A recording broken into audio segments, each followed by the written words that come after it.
Halo semua, gimana kabarnya? Selamat datang kembali di Erza Story. Kali ini gua mau ngebahas drama Korea berjudul A Killer Paradox tahun 2024. Jadi series ini tuh nyeritain tentang seorang mahasiswa yang mengalami sebuah insiden, dan insiden itu ternyata membawa perubahan besar dalam hidupnya. Dari yang awalnya dia itu hanya seorang pria biasa saja, menjadi seorang pembunuh berantai.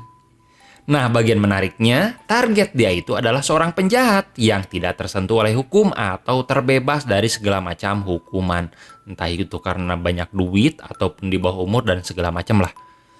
Buat yang penasaran dengan cerita rincinya, bisa simak video ini sampai habis ya. Jangan lupa klik tombol subrek-nya, nyalakan loncengnya, dan selamat menikmati.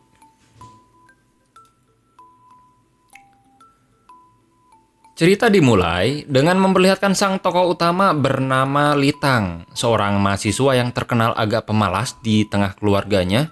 Pada waktu itu, ia sedang pulang untuk menikmati waktu santai dan kebetulan kakak perempuannya itu sebentar lagi bakalan menggelar pernikahan. Jadi sekalianlah silaturahmi.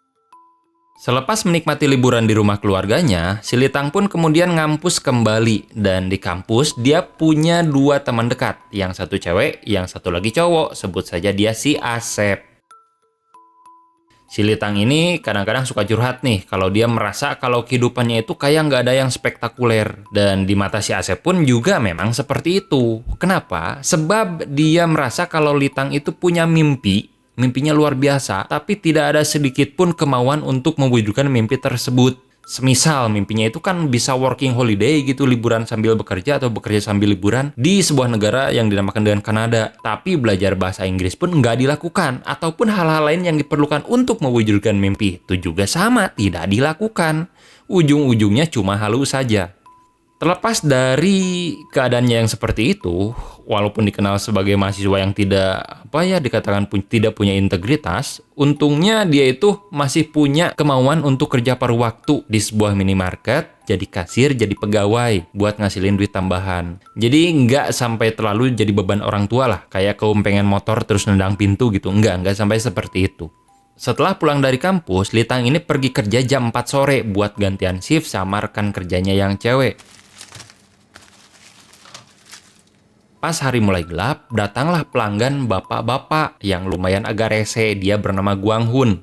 Beli rokok tuh, tapi duitnya kurang. Udah kurang, terus minta dilayani pula supaya dibawain makanan keluar. Nah, si Litang ini nyamperin Guang Hun terus bilang dengan sopan kalau dia nggak bisa bawain makanan sebab Pak Guang Hun mesti bayar dulu. Mendengar hal itu, rekan si Guang Hun atau teman si Guang Hun ini yang bernama Myung Jin berinisiatif buat bayarin tagihan itu sambil beli cemilan dan minuman. Terus mereka berdua pun menikmati cemilan itu sambil minum-minum, dan setelahnya mereka pergi entah kemana meninggalkan sampah berserakan di depan minimarket. Singkat cerita, waktu sudah menunjukkan jam 10 malam. Pemilik toko datang terus nyuruh Litang langsung pulang, soalnya shift kerjanya itu cuma dari jam 4 sampai jam 10 malam. Pada waktu itu, Litang pinjam palu dari toko yang rencananya mau dia gunain buat masang lukisan di apartemennya. Apartemennya itu bukan apartemen mewah, jadi kalau dia pulang itu ngelewatin jalur ganggang sepi lah. Kemudian pas lewat di sana, dia nemuin Guang Hun yang tergeletak di tengah jalan. Nah, si Litang nyoba membangunkan dia, tapi usahanya gagal. Terus mutusin buat pergi aja lah, bodo amat dia mau tidur di sana pun gitu. Tanpa dia tahu bahwa si Guang Hun ini ternyata sudah meninggoy. Lewat beberapa bangunan, dia melihat teman Guang Hun yakni si Myung Jin. Terus ngasih tahu tentang keadaan temannya. Kira-kira begini. Pak, teman bapak rebahan di gang sebelah tuh. Coba tolong dicek, tolong dibangunin. Barangkali dia tertidur. Nah, tapi entah mungkin karena mabuk ditambah banyak pikiran, respon Myung Jin ini malah nyuruh Litang pergi saja dari sana. Gak usah dipeduliin gitu, saudara. Si Litang pun merasa aneh lah kok responnya kayak gitu. Padahal kan sebelumnya dia itu baik banget mau ngebayarin rokok si Guang Hun gitu. Terus dia nyoba lagi lah buat ngingetin. Tapi respon Myung Jin malah jadi brutal dong bro. Malah mukulin si Litang.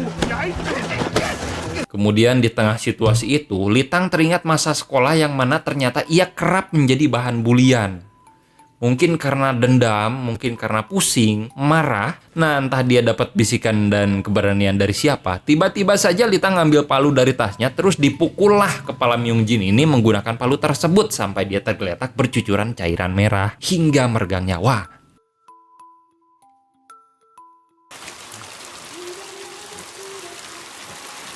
Melihat hal itu, Litang langsung merasa panik luar biasa. Terlebih dia melihat seorang cewek yang hendak lewat pas kejadian tersebut, pas momen tersebut tuh. Tapi untungnya ternyata cewek berbaju kuning itu seorang tunanetra, jadi bisa dipastikan dia tidak melihat kejadian tersebut. Namun Litang yang panik itu segera pergi dari sana secara tergesa-gesa meninggalkan jasad Myungjin tergeletak begitu saja. Sesampainya di apartemen, Litang langsung mandi sambil dihantui sama halusinasi akibat kepanikan. Dan tak lama setelah itu, teman kuliahnya datang ke sana, yakni si Asep. Kebetulan si Asep ini tukang numpang, jadi ia kadang tidur di apartemen Litang. Keberadaan si Asep lumayan membuat Litang sedikit tenang lah ya, setidaknya ada teman buat ngobrol. Sekilas obrolan mereka ini ngebahas seputar geng pembuli semasa sekolah yang mana ternyata mereka ini sekarang udah pada sukses. Ada yang berbisnis, ada yang udah nikah, ada yang punya pacar banyak, dan seterusnya.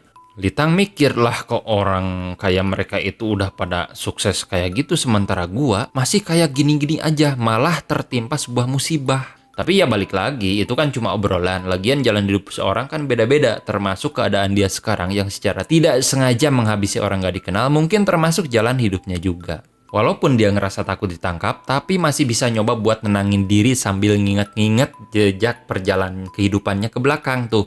Yang mana dia ini gak pernah lah sial-sial amat, mengingat dulu itu dia pernah ngejalin hubungan sama istri orang, tapi aman-aman aja.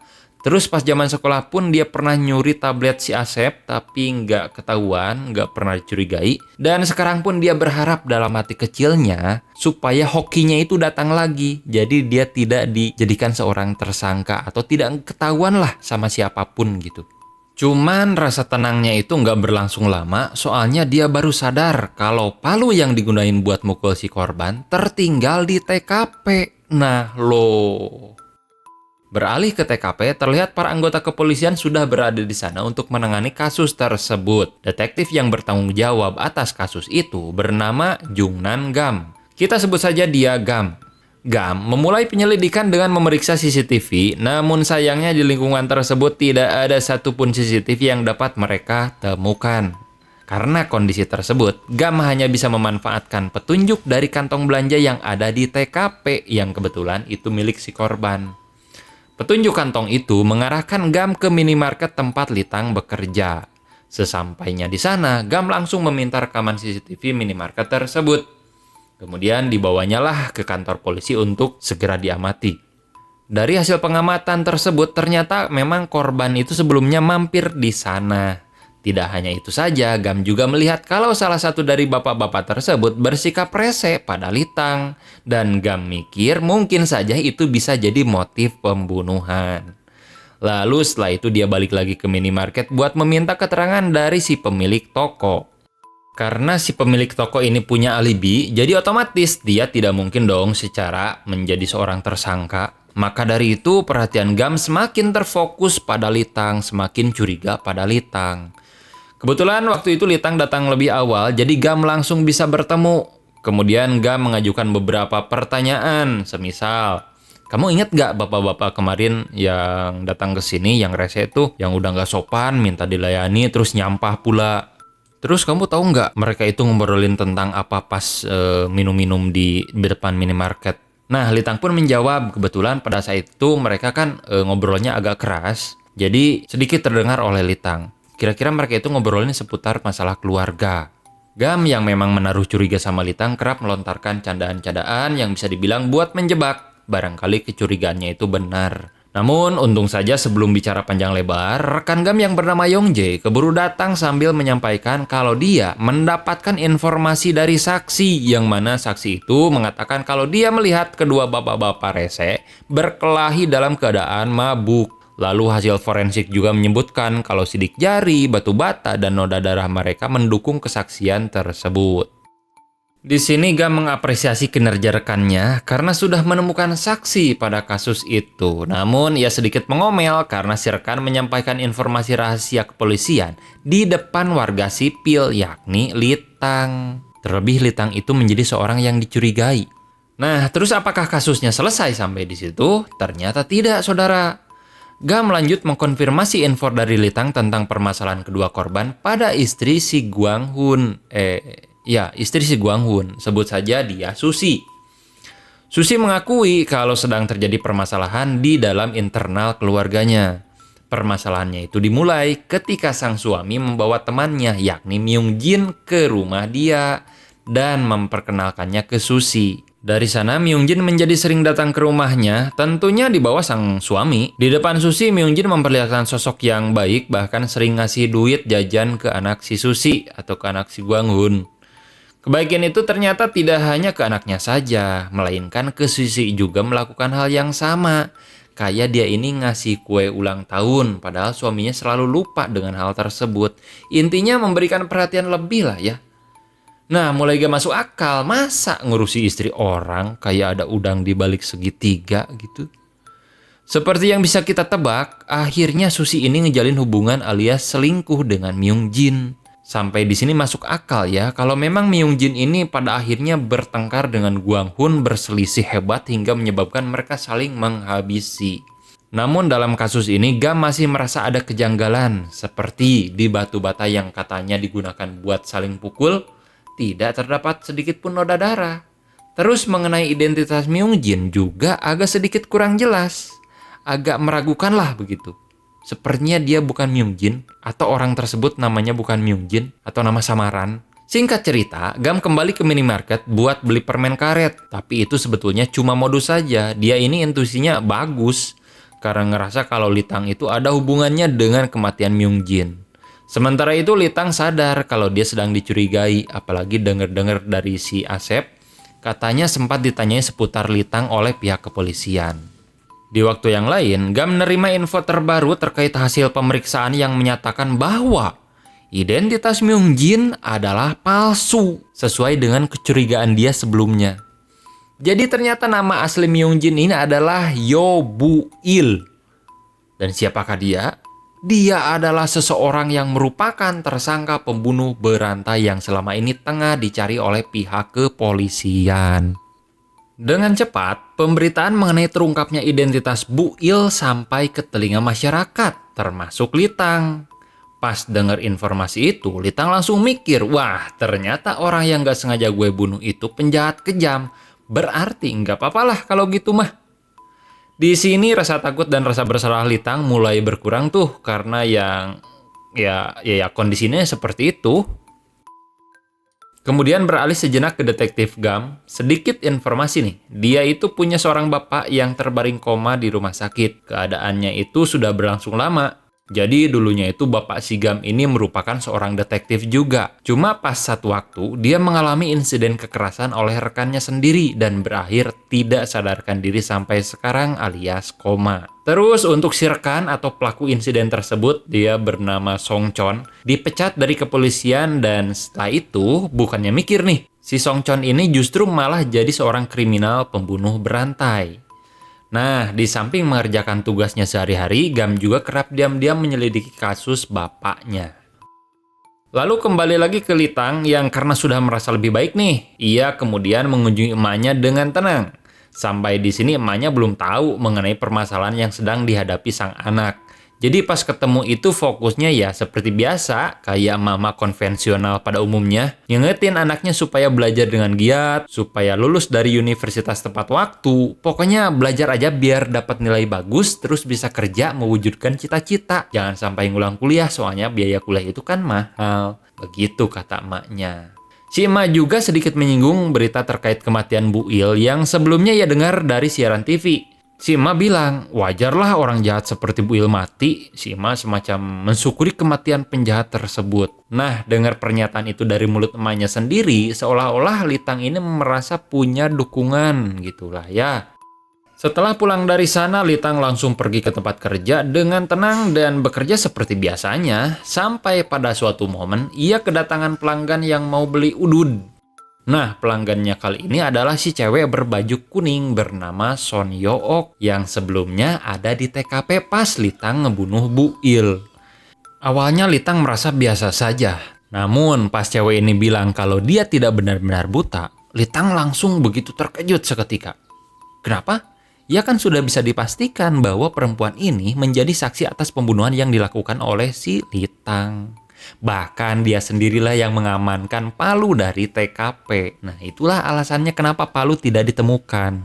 Jadi, si cewek ini sengaja berpura-pura buta agar bisa memeras Litang menggunakan kesaksiannya.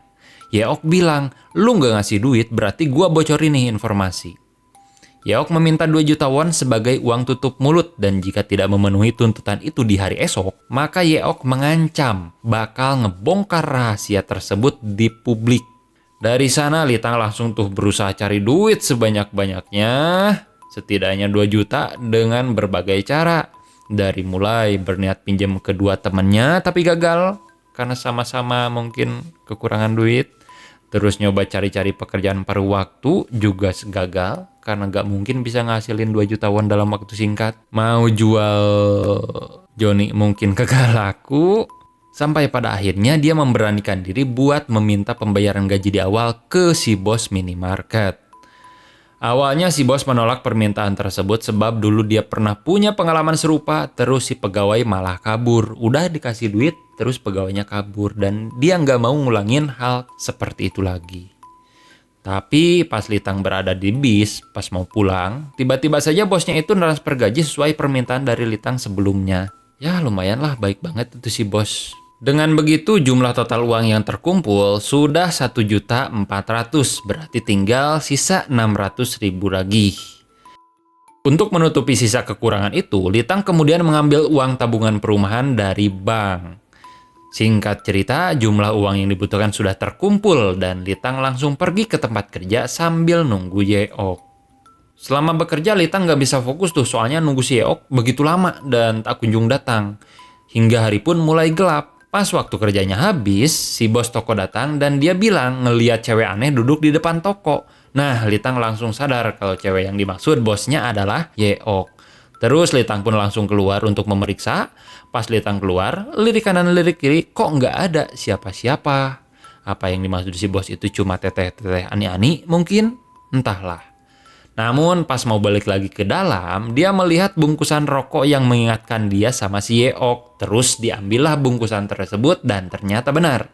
Itu milik si Yeok yang sengaja simpan di sana supaya Litang ngebaca pesan yang ditinggalkan. Sederhananya pesan tersebut berisi waktu dan lokasi penyerahan uang.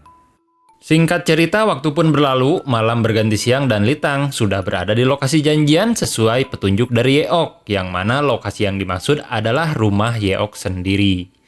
Di sana Litang tak banyak bicara walaupun Yeok ngomong panjang lebar basa-basi busuk.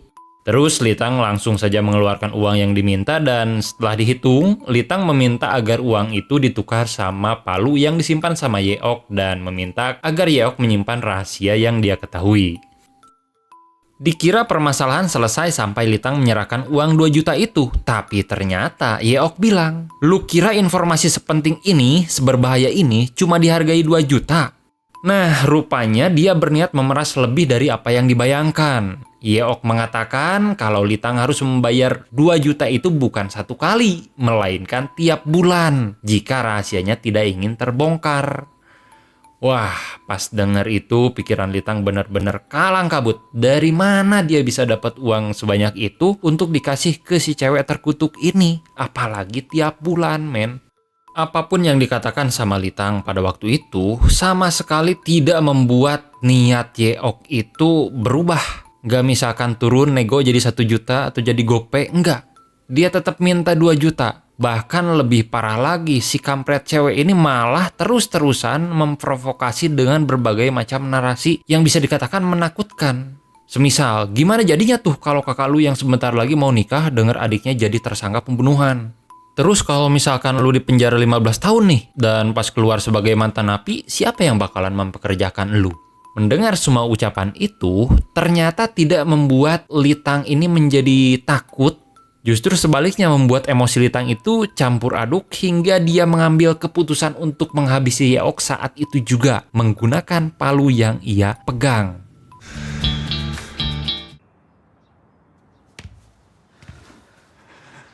Setelah itu Litang segera pergi saja dari sana membawa semua barang miliknya terkecuali jejak sidik jari yang mungkin akan membawa dia ke dalam jeruji besi. Mungkin pertanyaannya kenapa sih si Litang ini tidak menghapus jejak sidik jarinya atau jejak keberadaannya? Jawabannya ya bukan berarti tidak sadar, tapi Litang sudah merasa pasrah saja dengan keadaan dan memutuskan untuk berdiam diri di apartemen sambil menunggu jemputan dari pihak polisi.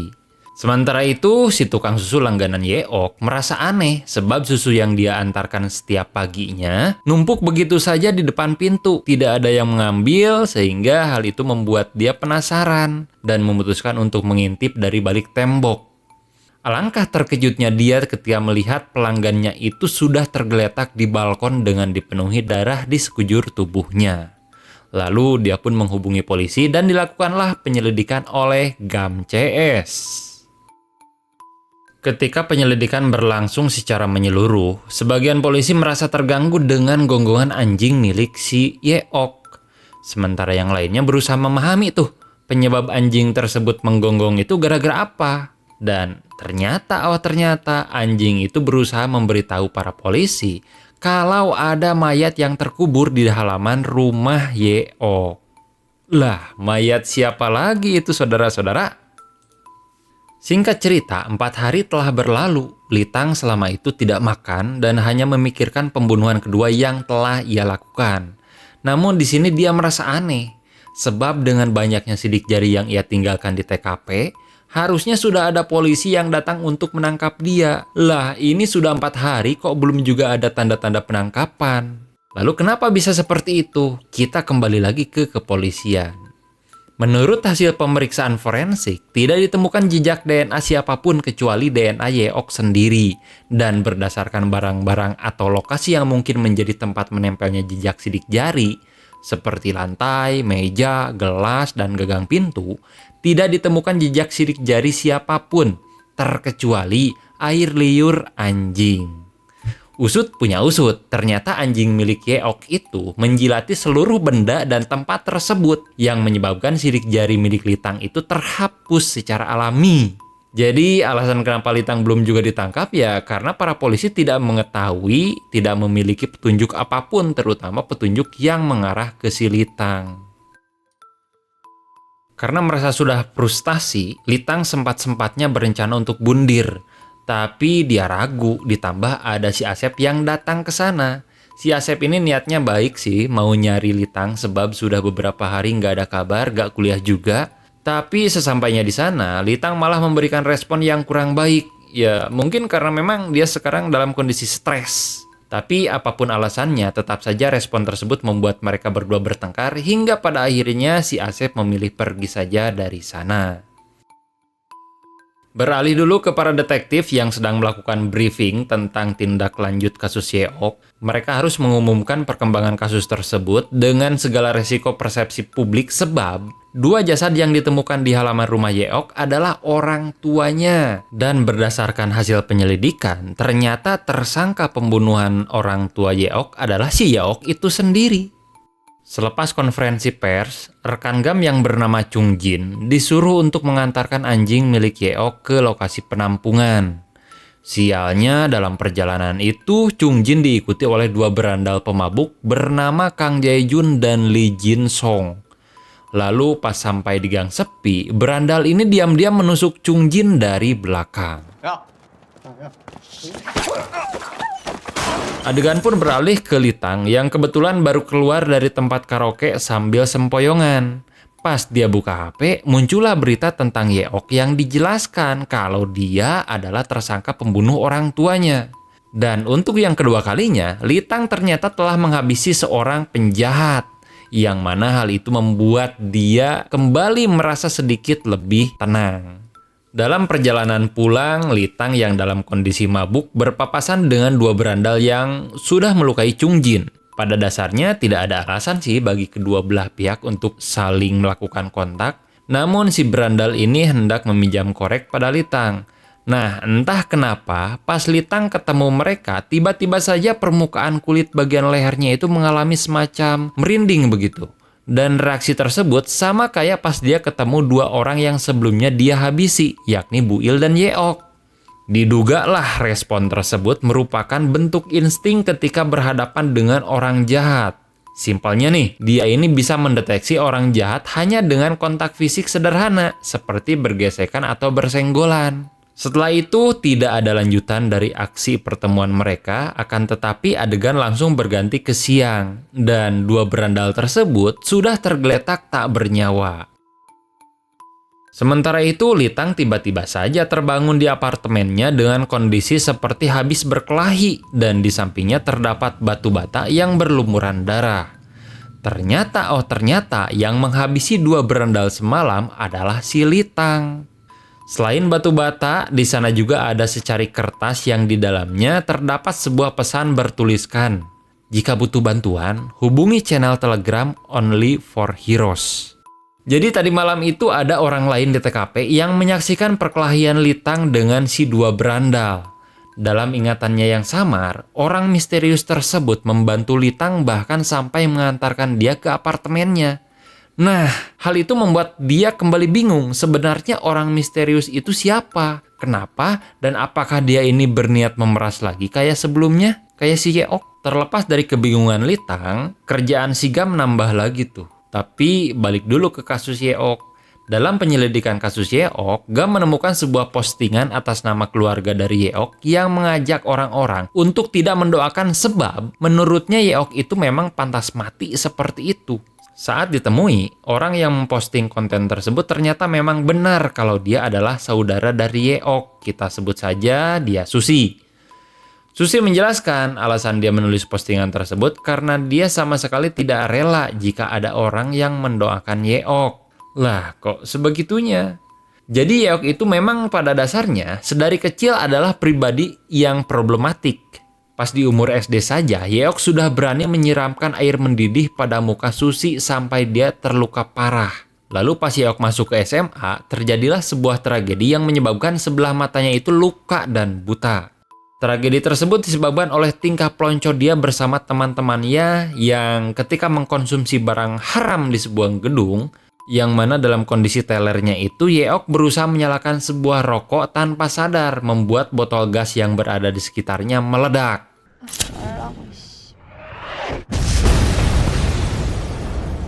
Pokoknya level berandal dia itu udah melewati batas moral dan etika kemanusiaan lah. Seperti dia dengan watadosnya mendaftarkan orang tuanya ke 8 polis asuransi jiwa tanpa alasan yang jelas. Dan terungkapnya fakta bahwa dia menghabisi orang tuanya tentu dapat menggambarkan betapa durhaka dan jahatnya perempuan tersebut. Kayaknya setan aja sungkem sama dia. Dari keterangan yang diberikan Susi, tidak banyak informasi yang dapat membantu Gam dalam mengembangkan penyelidikan, dan bisa dibilang masih buntu saja. Sekarang beralih dulu ke kasus dua berandal, yang mana Gam mendatangi rumah duka korban. Bukan untuk berbela-sungkawa, melainkan untuk menanyai emak si berandal, dan dia malah dapat tamparan yang lumayan keras. Ya wajar sih, kan memang agak kurang menjaga perasaan ya. Si rekan pun bertanya, Bang, kenapa lu kurang sopan mau nanyai orang yang lagi bersedih, terlebih pertanyaannya memojokkan dia?" Nah, kenapa si Gam kurang sopan seperti itu? Jadi pas si berandal ini masih duduk di bangku SMA dulunya, mereka memperkaos seorang siswi yang mana setelah 1 bulan berlalu siswi tersebut melakukan bundir akibat mentalnya terguncang. 들한테 강간당하고 한 달 있다가 자살했어.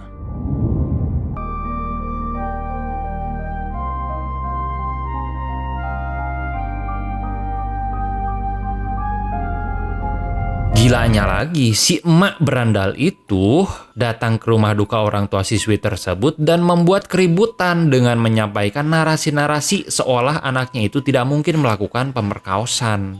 Ya, emang mungkin buah itu tidak jatuh jauh dari pohonnya. Lalu karena si berandal ini masih di bawah umur, dia pun terbebas dari hukuman. Sudah bisa melakukan tindakan kriminal secara sadar kok terlindungi istilah di bawah umur. Kan agak familiar ya, heran gitu, kayak di negara Konoha. Setelah itu banyak lagi lah perbuatan yang tidak baik yang dilakukan sama si berandal tersebut. Jadi inti dari penjelasan ini ya, dua berandal tersebut memang benar-benar penjahat sama kayak dua korban sebelumnya. Gam mikir kok korban-korban pembunuhan ini kurang lebihnya punya satu latar belakang yang sama. Sama-sama para penjahat.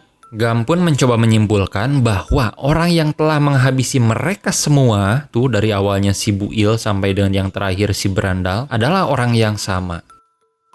Atas dasar hal itu, Gam pun melakukan penyelidikan pada kasus Buil dan Yeok secara bersamaan, sebab dua kasus ini terhubung oleh satu petunjuk yang sama, yakni sebelum kematian mereka, dua orang ini sempat mengunjungi minimarket tempat Litang bekerja. Terus si Gam menemui bos toko untuk mengajukan beberapa pertanyaan. Dari apa yang disampaikan si bos toko, ada satu informasi yang membuat Gam tertarik, yaitu pas si bos toko bilang kalau Litang sempat melayani Yeok dan cara dia menatap Yeok itu agak berbeda. Bukan kagum, bukan senang, tapi aneh saja. Kemudian beralih dulu ke Litang yang mana dia dapat pesan yang mengejutkan dari akun Only for Heroes, dan pesannya itu disetting bakalan terhapus setelah 3 detik. Kemungkinan untuk menghilangkan jejak komunikasi. Dari isi pesannya itu kurang lebih seperti si pemilik akun itu cuma sekedar menyapa saja, tidak lebih daripada itu.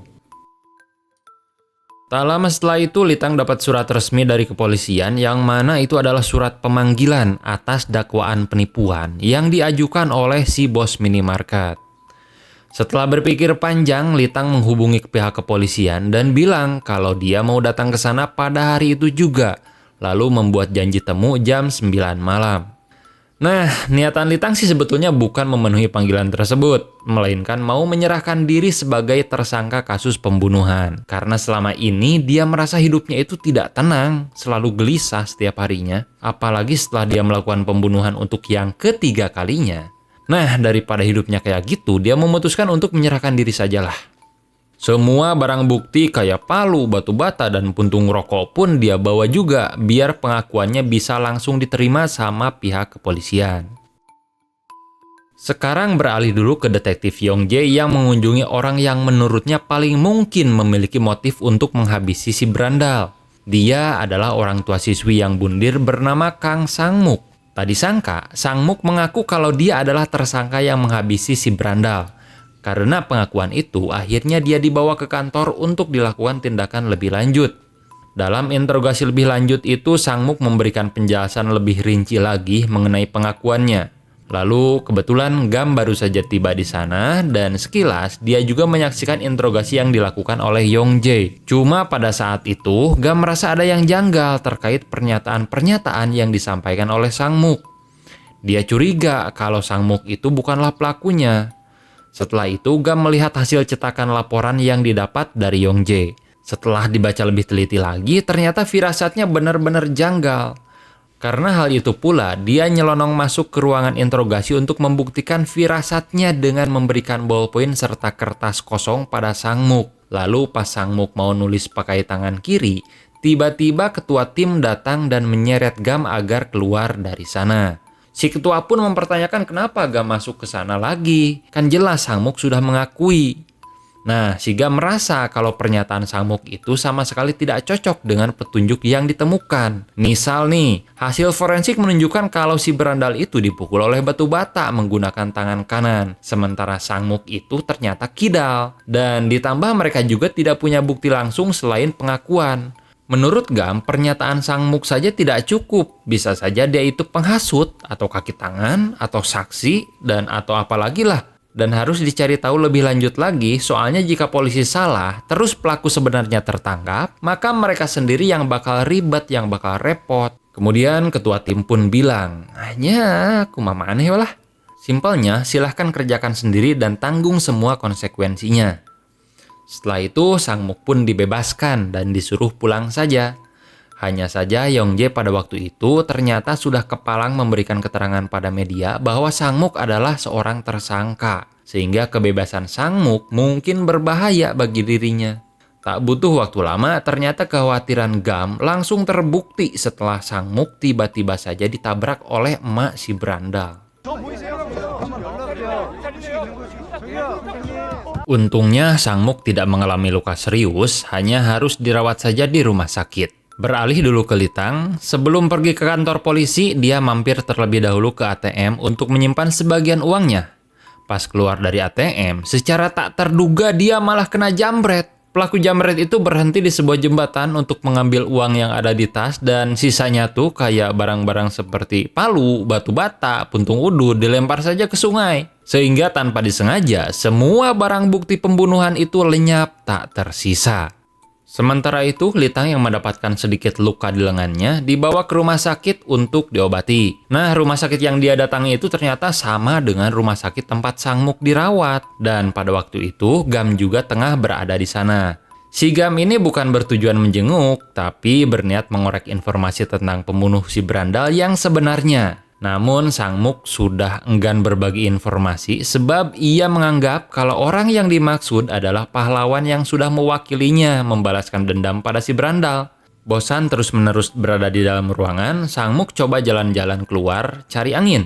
Secara kebetulan pada waktu itu Sang Muk melihat Litang berada di sana dan dia pun langsung bergegas untuk menghampiri. Nah, kenapa Sang Muk tahu mengenai Litang? Ternyata Sang Muk ini adalah orang yang melihat secara langsung pas Litang menghabisi si berandal. Dan dia jugalah yang membantu Litang kembali ke apartemen.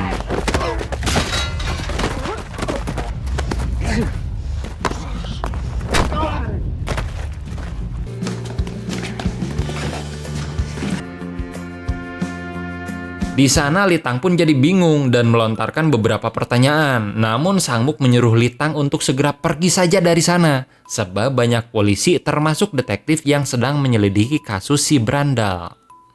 Tanpa mendapatkan penjelasan atas kebingungannya, Litang pun segera pergi saja dari sana. Pas keluar dari gedung rumah sakit, Litang dan Gam secara tidak sengaja saling bertatapan dari kejauhan. Menyadari bahaya, lantas Litang pun langsung berbalik arah untuk menghindari Gam dan pada akhirnya Gam pun kehilangan Litang. Walaupun berhasil lolos, kali ini Litang benar-benar merasa kalau keberadaannya di kota itu sudah tidak aman lagi. Singkat cerita, beberapa hari telah berlalu dan terlihat emak dan kakaknya Litang datang ke apartemen untuk berkunjung sebab mereka sudah dikabari perihal bolosnya Litang dari kampus dan punya utang sama si bos minimarket. Tapi setelah tiba di sana, ternyata apartemennya itu sudah rapi, bersih, dan terlihat seperti sudah ditinggalkan.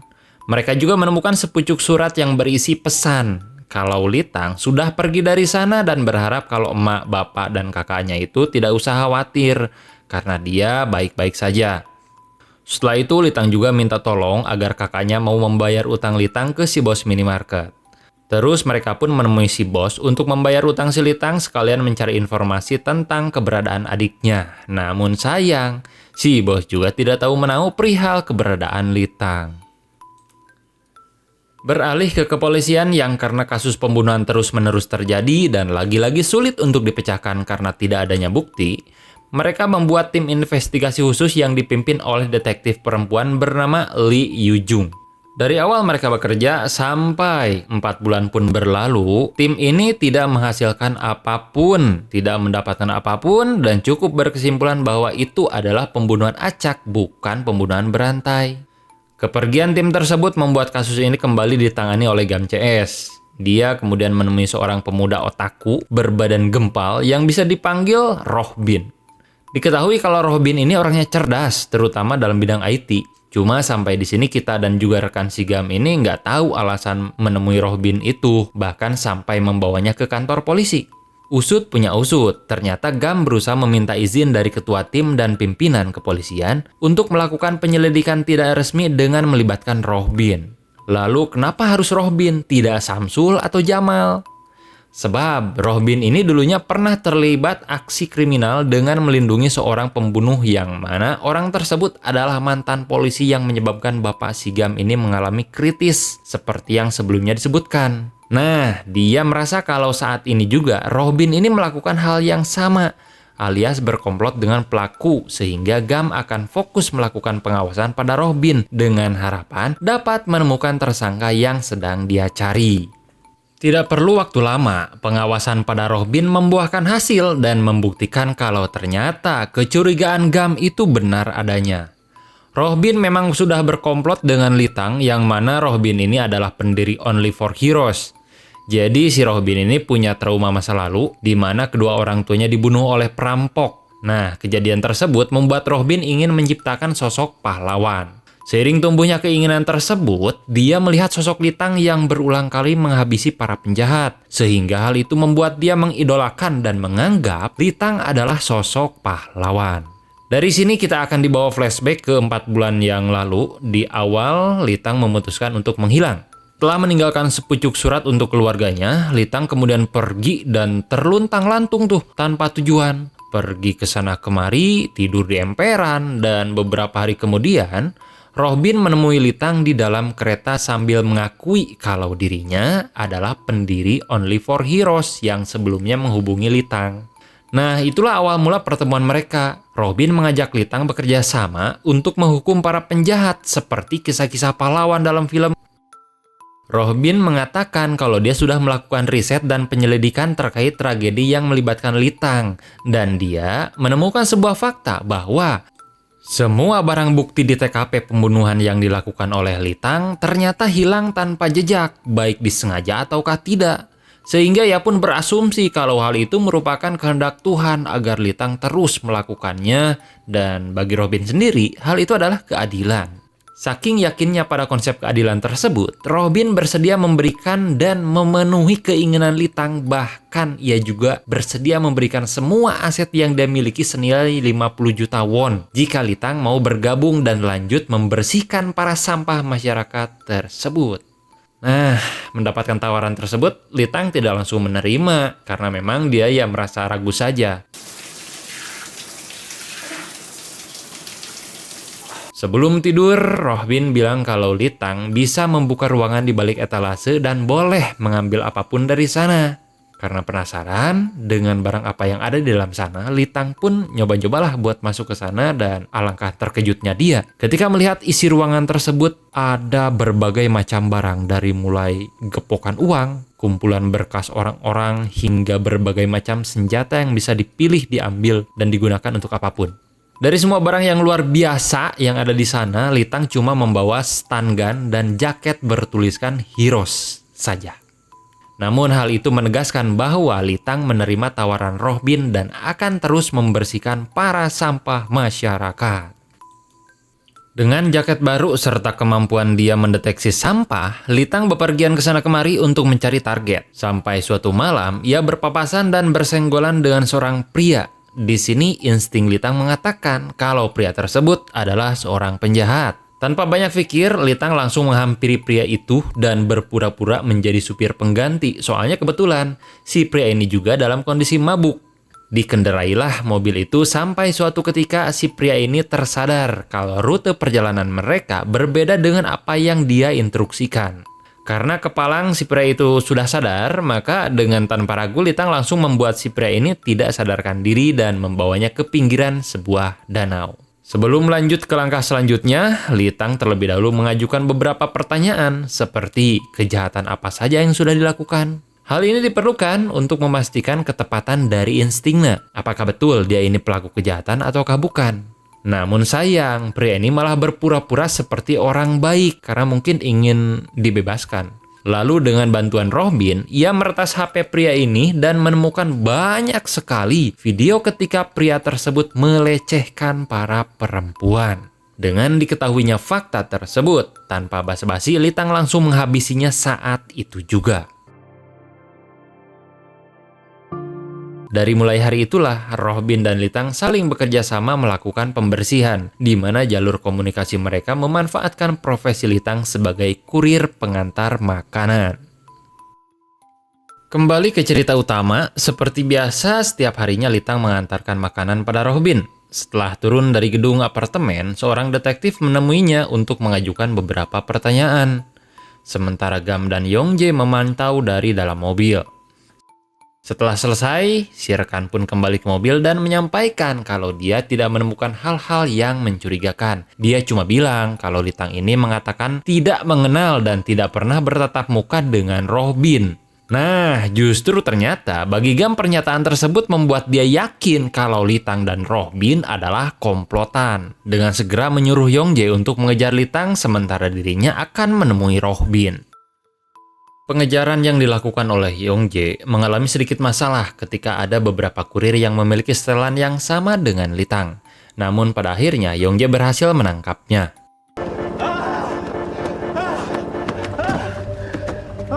Sementara itu di tempat lain, terlihat kalau Gam begitu emosi pada si Rohbin yang berpura-pura tidak mengenal Litang dan terus saja membantah dengan bertanya, "Mana buktinya kalau gua mengenal berkomplot sama orang yang bernama Litang?" ucap si Rohbin. Merasa diejek, lantas Gam semakin emosi dan melakukan sedikit kekerasan fisik yang mana hal itu harusnya tidak ia lakukan. Kenapa?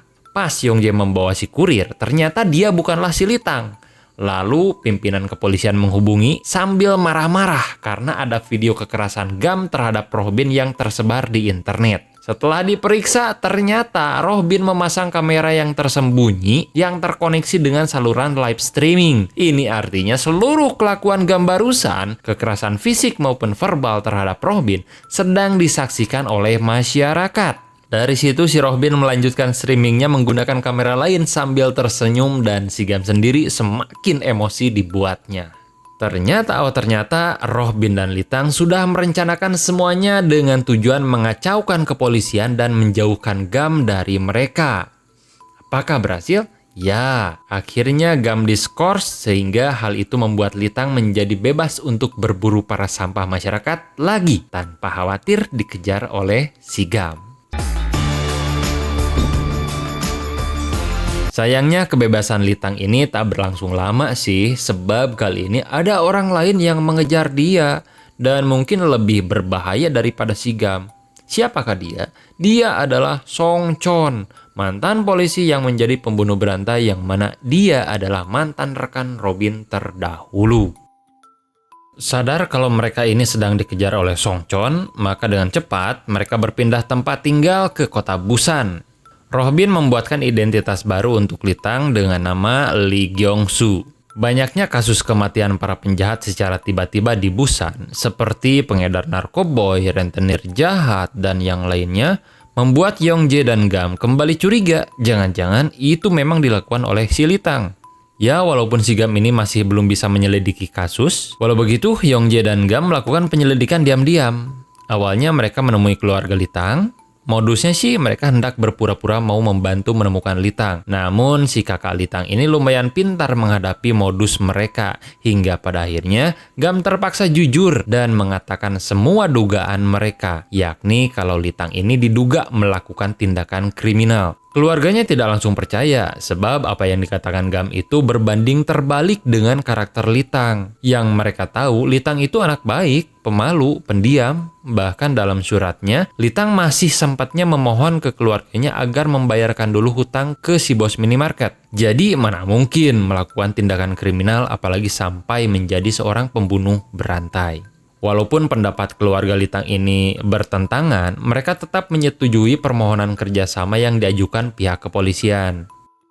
Gam CS kemudian pergi ke kepolisian kota Busan untuk meminta kerjasama dalam menangani kasus tersebut, tentunya dengan membawa surat resmi kerjasama. Beralih ke Litang yang di tempat kerjanya sekarang ini, dia bertemu rekan kerja baru yang kurang lebih mereka ini seumuran. Dia bernama Choi Gyeong-ha.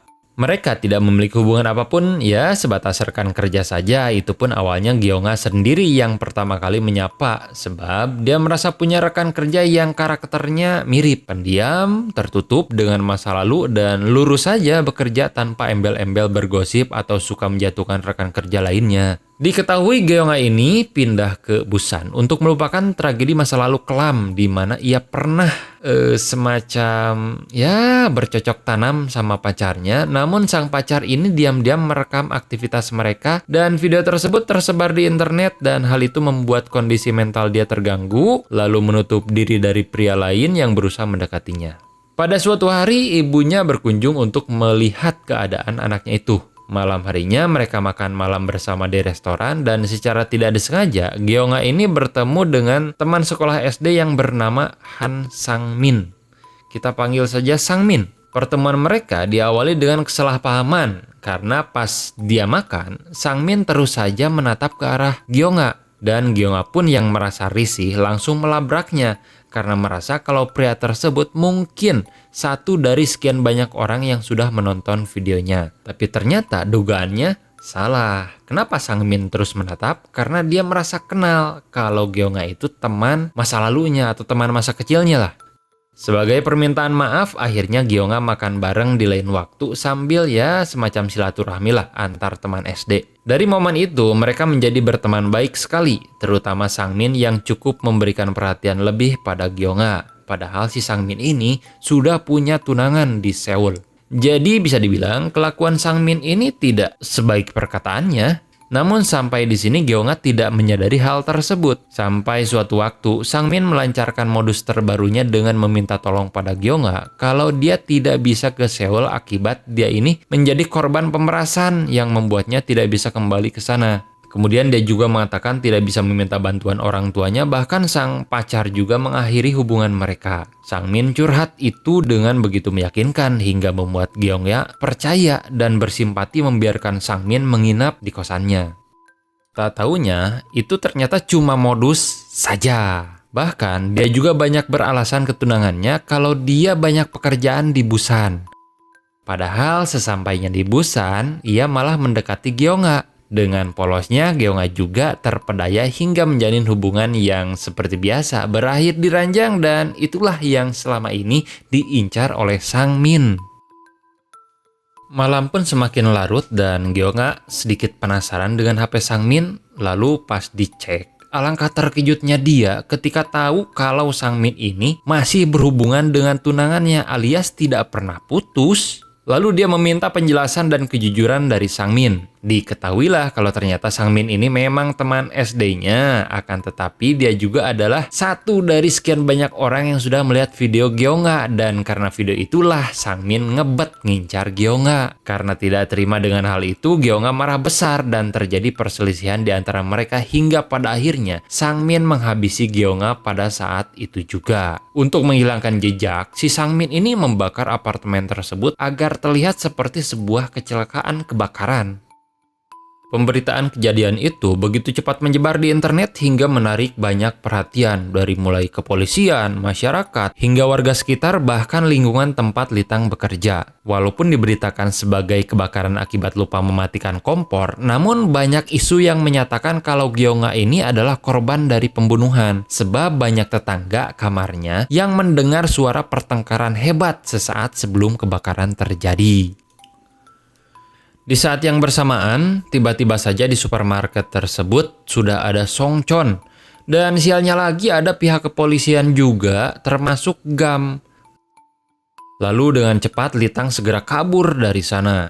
Sempat sih terhalang oleh Songchon, namun pada akhirnya ia berhasil kabur juga. Sampai di sini sebetulnya Litang belum memahami pesan dari Roh Bin yang menyuruhnya agar menghindar dari Songchon.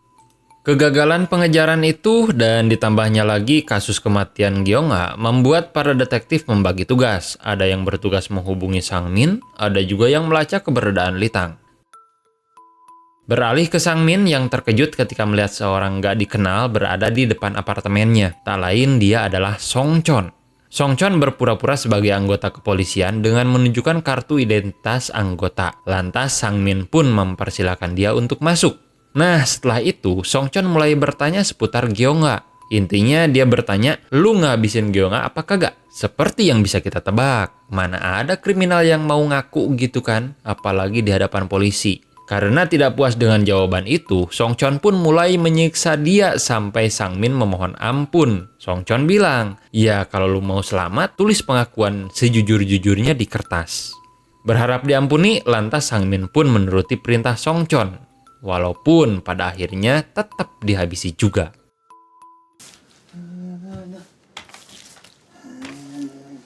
Tak lama setelah itu, Yongjae datang ke apartemen Sang Min dalam rangka penyelidikan tanpa tahu keadaan di sana. Dia sempat berpapasan juga dengan Songchon, namun karena tidak mengenal orang tersebut, ya dia fokus saja ke tujuan utama. Sial bagi Yongjae datang di waktu yang tidak tepat. Bagaimana tidak? Dia harus menjadi korban luka akibat ledakan tabung gas yang sebelumnya sudah disetting agar meledak oleh Songchon. Sementara itu di tempat lain, Gam mendatangi kediaman Litang namun bukannya menemukan si Litang, tapi justru ada orang gak dikenal yang bikin kekacauan pakai alat pemadam kebakaran. Dia ini nyemprot-nyemprot alat itu di seluruh bagian sudut kamar si Litang. Nah, karena kelakuan anehnya itu, terus ditangkaplah dia ini. Biar lebih jelas, kita panggil saja dia Jamal. Dikira si Jamal ini komplotan Litang, maka para polisi pun sedikit agak keras dalam memperlakukan penangkapannya. Terus detektif pun bertanya, kalau lu bukan komplotan, kenapa ada di sana sambil bikin kekacauan? Si Jamal bilang alasan dia ngelakuin hal itu sebab dia ngerasa kesal aja sama si Litang. Ekspresi mukanya itu terlihat tengil. Yang bahkan si Jamal pun bilang kalau dia nggak kenal sama sekali, ya cuma sekedar mungkin satu gedung aja, tinggal satu gedung. Beralih ke Litang yang mana sekarang dia sedang dalam kabur-kaburan menghindari Songchon dan juga para detektif. Karena kondisi itu membuat dia tidak aktif sementara dalam kegiatan pembasmian. Kini dia lebih fokus dulu ke pelarian sampai aman sekaligus menghibur diri agar kondisi psikologisnya tetap tenang dan tidak panik. Sambil nunggu pengarahan dari Roh Bin, Litang juga menyempatkan diri buat main game. Hitung-hitung ngisi luang waktu daripada gabut. Di lain sisi, Robin terlihat kembali ke markasnya di kota Daejeon dan dikejutkan oleh keberadaan Songchon. Kedatangan Songchon ke sana tak lain ingin meminta atau mungkin memaksa agar Robin mempertemukan dia dengan Litang. Songchon ini bilang kalau Robin sudah bisa mengkondisikan Litang, maka tinggal hubungi dia saja dan mereka bisa bertemu di sebuah kafe bernama Minerva. Robin mengiyakan permintaan tersebut supaya Songchon segera pergi dari sana. Sempat hendak menghajar Songchon pas dia lengah, namun ternyata gagal dan justru malah Robin sendirilah yang tersungkur. Tapi untung saja dia tidak diapa-apakan. Di luar apartemen Robin ternyata sudah ada Yongjae yang hendak menyergap, namun sayang dia sama sekali tidak mengetahui seberapa hebat kemampuan Songchon dalam berkelahi. Dan pada akhirnya Yongjae harus terlempar dari lantai 2 hingga mengalami kondisi kritis. Robin kemudian yang mengetahui kejadian itu lantas menghubungi polisi dan juga kemudian dia datang ke kantor membawa data-data terkait berbagai macam kematian tak wajar yang mungkin disebabkan oleh Songchon. Intinya dia ini khawatirlah dan ingin meminta tolong pada polisi agar menangkap Songchon. Namun detektif Gam yang merasa sudah muak dengan Robin malas untuk meladeni dan malah menyuruh Robin untuk menangani kekhawatirannya itu sendiri. Lagian si Gam juga kan masih dalam masa skorsing, jadi belum bisa menangani kasus lagi. Di tempat lain, Songchon terlihat sedang menargetkan mangsa yang baru, kali ini adalah sepasang mahasiswa. Nah, alasannya sih karena si mahasiswa tersebut mabuk-mabukan hingga membuat keributan di jalanan dan berlaku tidak sopan sama orang tua. Jadi prinsipnya, siapapun yang berbuat salah terlepas dari berat atau tidaknya kesalahan tersebut, maka dia harus mati. Sayangnya kali ini mungkin Songchon bakalan jadi target banyak orang sebab salah satu mahasiswa yang dihabisinya barusan adalah cucu dari pemilik perusahaan konstruksi Buyeon. Bisa dibilang orang kaya lah, grup orang kaya dan punya banyak preman juga. Kembali ke Gam yang dikunjungi oleh kepala polisi yang baru. Dia meminta agar Gam mulai lagi bekerja esok hari untuk menangani kasus Songchon dengan bermodalkan informasi yang dibawa oleh Robin. Nah, si Robin sendiri yang merasa sudah diabaikan sama polisi, akhirnya langsung membawa informasi yang dia miliki ke perusahaan Buyeon Konstruksi. Kebetulan di saat yang bersamaan, Litang telepon nih, meminta kejelasan mengenai alasan Robin yang menyarankan dia untuk menghindari Songchon. Lalu dijelaskanlah kalau ternyata dulu situasinya seperti Litang yang diajak untuk membasmi para penjahat.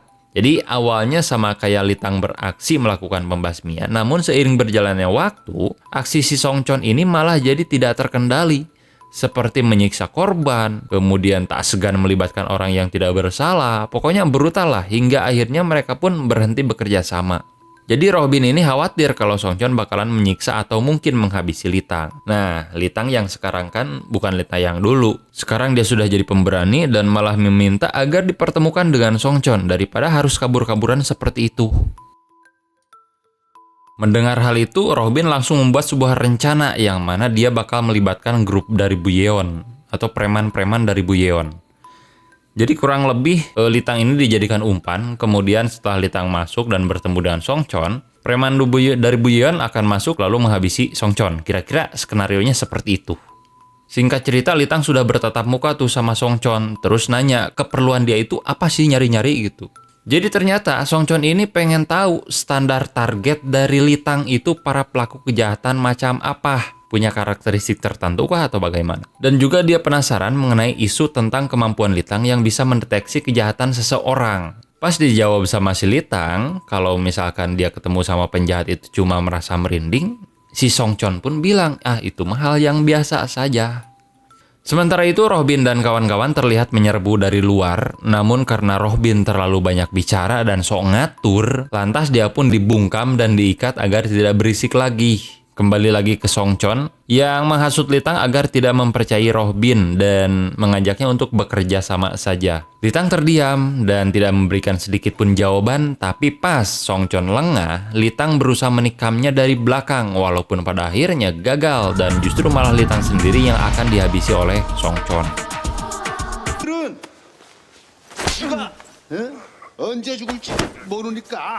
Untung saja dalam keadaan terpojok itu para preman Buyeon keburu datang sehingga Litang langsung memanfaatkan kesempatan itu untuk kabur dari sana. Sementara Songchon harus menghadapi kelompok preman tersebut 1 versus squad. Kemudian Litang yang sudah sampai keluar gedung langsung membebaskan si Gembul dari ikatan. Lalu dia juga bilang kalau dia itu sebetulnya tidak berani-berani amat dalam menghadapi situasi seperti sekarang. Dia merasa sangat takut sekali, takut dikejar Songchon, takut dikejar polisi, takut kena sanksi sosial, takut dikejar penagih hutang, takut dikejar mantan, dan lain sebagainya lah. Mendengar hal itu lantas Rohbin pun bersimpati hingga dia merencanakan untuk kabur saja keluar kota yang berada jauh di bagian selatan. Beralih dulu ke Songchon yang bermodalkan pistol berisi peluru hampa bergerak melawan kelompok para preman. Dikira dia bakalan kalah dengan begitu mudah. Ternyata malah para preman itulah yang mudah untuk ditumbangkan oleh 1 orang.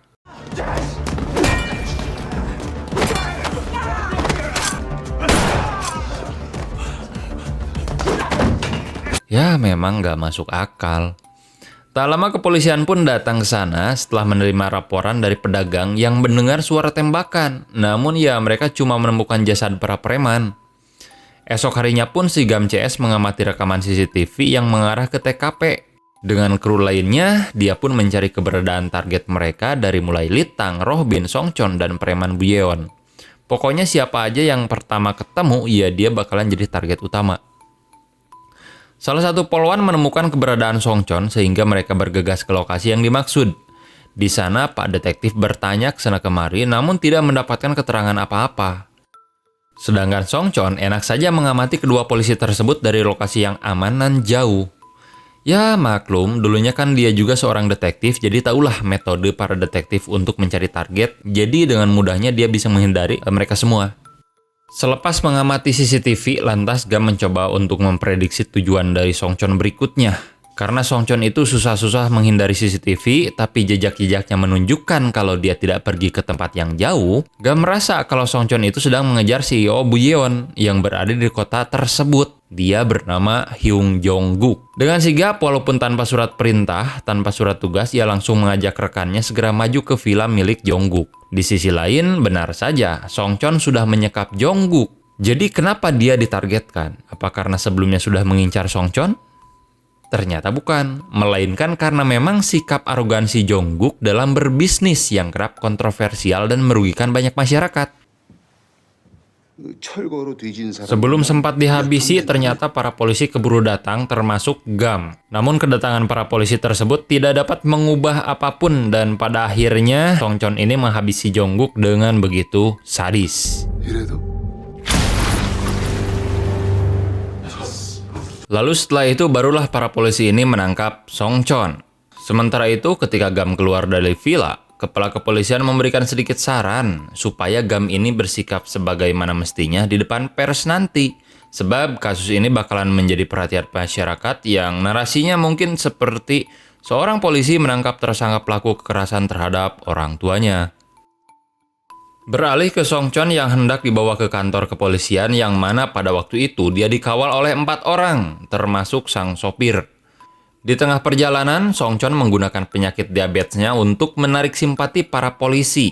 Dia bilang, tolonglah longgarkan gemboknya karena terlalu sasak sambil berpura-pura kesakitan. Ternyata cara itu berhasil. Pas gemboknya dilonggarkan, dia mulai menyerang mereka semua hingga mobil pun bergerak tak terkendali dan Songchon sendiri berhasil kabur dengan meninggalkan 2 jasad polisi di mobil tersebut. Esok harinya, berita itu pun tersebar dengan cepat hingga membuat Robin dan Litang menjadi langsung kepanikan. Yang membuat mereka panik sih sebetulnya bukan mengenai kaburnya Songchon. Namun dalam berita tersebut, polisi mempublikasikan foto mereka yang dianggap sebagai komplotan dari Songchon. Teman, rekan, dan pihak keluarga Litang juga begitu terkejut saat mereka melihat berita itu, terutama sang ibu yang seketika langsung pingsan. Terlihat Litang sendiri merasa terkejut dan putus asa, lalu Robin pun membuat rencana baru untuk pergi ke luar negeri ke Vietnam dengan menggunakan kapal penyelundupan sebagai imigran gelap. Rencana tersebut membutuhkan biaya yang lumayan besar, sementara uang Robin sudah hampir habis. Untuk mengatasi hal itu, lantas dia pergilah ke sebuah klinik untuk meminta bantuan dari seorang dokter, yang mana dokter ini merupakan temannya sendiri. Setelah dapat duit, Robin langsung menghubungi seorang penyelundup yang bisa menyelundupkan orang lah. Di sana mereka bernegosiasi sampai terjadi kesepakatan. Setelahnya mereka mulai menuju ke lokasi pemberangkatan, yaitu Pelabuhan Buryong sebagai titik awal pemberangkatan. Di samping itu, Songchon yang merasa nih kalau ponselnya sedang dilacak, berusaha mengelabui polisi dengan meletakkan ponselnya itu di bak mobil pick up yang entah milik siapa. Sehingga pas polisi menyergap mobil tersebut, Songchon memiliki cukup banyak kesempatan untuk kabur. Kali ini dia pergi ke klinik teman si Robin tadi, terus menghubungi Robin agar dia datang ke sebuah pabrik kosong jika temannya itu ingin selamat. Nah, ancaman itu Robin sembunyikan dari Litang agar tidak menimbulkan kepanikan. Ketika sampai di sebuah terminal, Robin menyarankan mereka agar menggunakan transportasi berbeda demi menghindari bahaya. Litang menggunakan travel dan Robin menggunakan bis.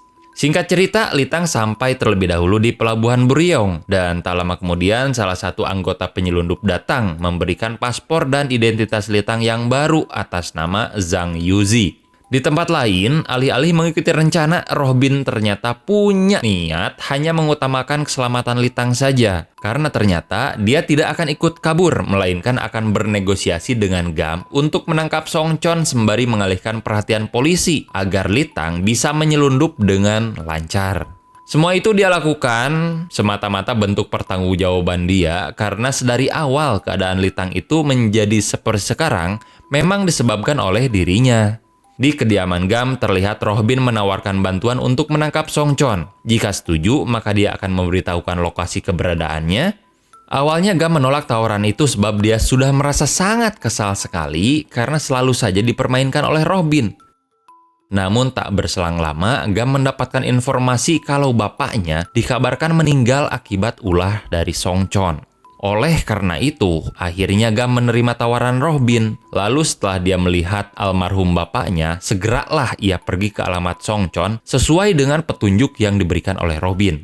Di sisi lain, Litang ternyata menyadari rencana Robin yang kemudian dia membuat pilihannya sendiri, yakni membatalkan rencananya untuk kabur dan mencari Robin dengan bantuan aplikasi pencarian lokasi yang sudah terpasang di HP-nya. Singkat cerita nih, Robin sampai di lokasi sebuah pabrik terbengkalai. Dia masuk terlebih dahulu dan secara diam-diam Gam mengikuti dari belakang. Walaupun pada akhirnya rencana mereka ketahuan juga sama si Songchon. Lalu beberapa saat kemudian Litang juga hadir di sana. Yang mana hal ini membuat Songchon terlihat begitu bersemangat.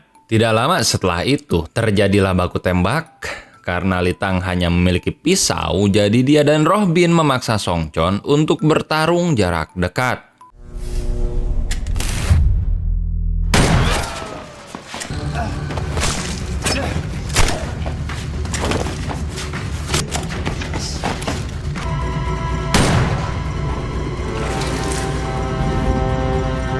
Walaupun pada akhirnya Robin harus tewas setelah terkena tembakan dari Songchon, serta Songchon juga tertembak oleh Gam. Pada momen sekarat itu, Songchon membuka fakta mengerikan terkait orang-orang di kepolisian yang tentunya melibatkan bapak si Gam, yakni si Jang Gapsu Tea. Jadi dulunya Song Chon ini adalah junior Gapsu, namun karirnya di kepolisian tidak berkembang baik sebab dia ini kerap dikucilkan karena alasan atau latar belakangnya adalah anak dari seorang pembunuh. Pada faktanya walaupun dia memang benar anak dari seorang pembunuh, namun dia ini memiliki kepribadian baik yang mendedikasikan diri untuk keadilan. Dan hal yang paling menyedihkan adalah perkembangan karirnya itu selalu dihalangi dan dipatahkan oleh Gapsu tanpa suatu alasan yang jelas. Walaupun begitu, dengan semua perlakuan buruk yang dia terima, itu tidak lantas membuat Song Chon menyimpan dendam. Dia tetap sabar dan memaklumi semua itu, bahkan dia tidak pernah mempertanyakan apapun pada seniornya itu. Pada waktu itu, di dekat kantor kepolisian, terdapat sebuah kantin yang salah satu pegawainya dikenal sangat baik dan dekat dengan para anggota kepolisian termasuk Song Chon. Sebut sajalah dia itu ibu kantin. Pada suatu waktu, ibu ini berniat mengunjungi keluarganya yang berada di Vietnam. Nah, karena latar belakang si ibu ini bukanlah orang kaya, para polisi berinisiatif memberikan sedikit bekal yang dikolektif oleh Song Chon. Jadi, Song Chon ini berkeliling ke setiap anggota, kemudian meminta sumbangan lah. Sebagian besar dari mereka memberikan sedikit uang, terkecuali Gapsu yang malah menitipkan sebuah barang yang katanya itu ditunjukkan buat teman Gapsu di Vietnam sana. Singkat cerita, si ibu kantin ini pun berangkat. Namun pas di bandara, tiba-tiba saja dia ditangkap atas dugaan penyelundupan narkoba, yang mana narkobanya itu berasal dari barang titipan Gapsu. Berita ini tersebar kemana-mana termasuk ke Song Chon, yang mana pas denger itu dia langsung shock karena ia tahu kalau barang tersebut bukanlah milik si ibu kantin, melainkan si Gapsu. Setelah diselidiki, rupanya Gapsu ini adalah polisi korup yang kerap mencuri barang bukti narkoba untuk dijual kembali di luaran sana. Dan akibat kelakuannya itu tentu saja si ibu kantin menjadi dirugikan karena walau bagaimanapun pada faktanya ia ketahuan membawa barang haram itu dan pada akhirnya ia harus ditahan. Song Chon yang memang mengetahui keberadaan di balik kasus tersebut tentunya begitu bersimpati pada si ibu kantin. Karena simpatinya itu untuk pertama kalinya Song Chon berbicara ke si Gapsu. Intinya dia ini meminta tolong agar si ibu kantin dibantu supaya bebas dari tuduhan tersebut. Namun respon si Gapsu ini malah menyuruh Song Chon untuk tidak ikut campur dan membiarkan si ibu kantin menjadi kambing hitam. Dalam hal ini penegak hukum yang seharusnya menegakkan keadilan dan mengayomi masyarakat justru malah menggunakan kekuasaan dan kewenangannya untuk melakukan tindakan kriminal. Karena kesal nih dengan kebobrokan tersebut, lantas Song Chon memukul kepala Gapsu sebanyak 6 kali hingga dia koma seketika.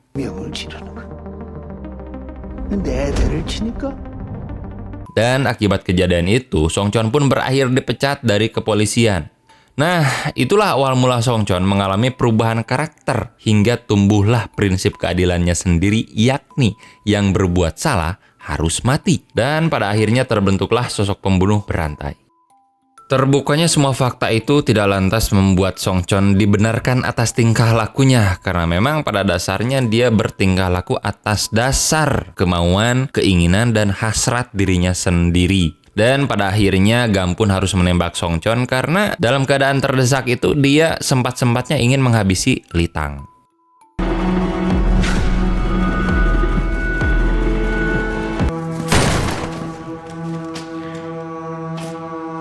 Selepas itu Litang bilang kalau dia harus mengakhiri semuanya. Dalam artian dia harus mati karena jika tidak, mungkin semuanya tidak akan berakhir. Walaupun tidak sebrutal tingkah Song Chon, tapi dia ini merasa bersalah saja. Dan jika dia tidak mati, mungkin akan tetap menjalankan aksinya sebagai pembunuh atau pemburu sampah masyarakat sesuai dengan keyakinannya. Kemudian Litang mengarahkan pistol yang dipegang oleh si Gam ke arah kepalanya lalu menarik pelatuknya berulang kali. Namun apa yang terjadi? Ternyata pelurunya sudah habis.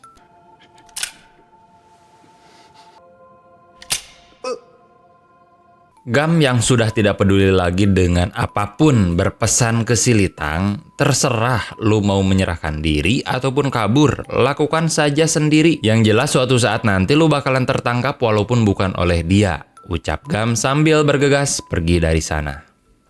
Lalu akibat dari beberapa tembakan liar yang sebelumnya terjadi, ternyata membuat pabrik tersebut mulai terlahap oleh api akibat dari korsleting listrik. Dan untuk jasad Song Chon serta Roh Bin pun habis terbakar.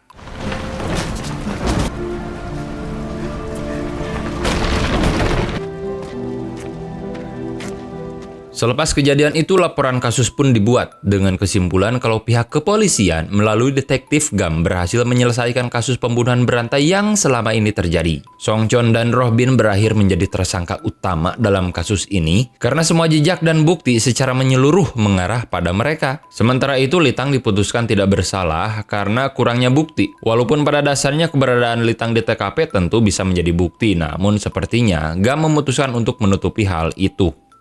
Di sisi lain, Litang sendiri yang tidak mengetahui statusnya memutuskan menjadi imigran gelap di Vietnam. Awal-awal datang ke sana, Litang bisa bekerja dan tinggal dengan aman. Sampai suatu waktu, ia ditangkap oleh kepolisian Vietnam atas tuduhan pemalsuan paspor dan menjadi imigran gelap. Setelah dilakukan pemeriksaan oleh kepolisian, mereka itu merasa aneh kenapa Litang ini menjadi imigran gelap. Padahal berdasarkan data dari Korea sendiri, Litang itu tidak memiliki catatan buruk ataupun rekam jejak tindak kriminal. Nah, pas dengar informasi itu, Litang mikir, lah, gua aja baru tahu. Sebab terakhir kali ia di Korea, wajahnya terpampang jelas sebagai buron komplotan pembunuh berantai. Tak lama setelah itu, Litang pun dikembalikan ke Korea, kemudian menjalani kehidupan dengan damai. Singkat cerita, 1 bulan telah berlalu, terlihat Gam sedang jalan-jalan bareng anjingnya, lalu ia mampir ke sebuah warung buat beli permen karet. Nah, pas itu dia melihat berita yang menyampaikan kalau seorang pria yang tewas dibunuh 1 bulan yang lalu adalah seorang kriminal tersangka penculikan dan pembunuhan. Gam langsung sadar kalau itu pasti ulah dari Litang, dan di sisi lain benar saja Litang sudah memulai kembali aksinya di tempat lain. Lalu film pun berakhir. Terima kasih sudah menonton. Jangan lupa jika kalian suka dengan video ini bisa share ke teman-temannya, dan sampai jumpa lagi di cerita berikutnya.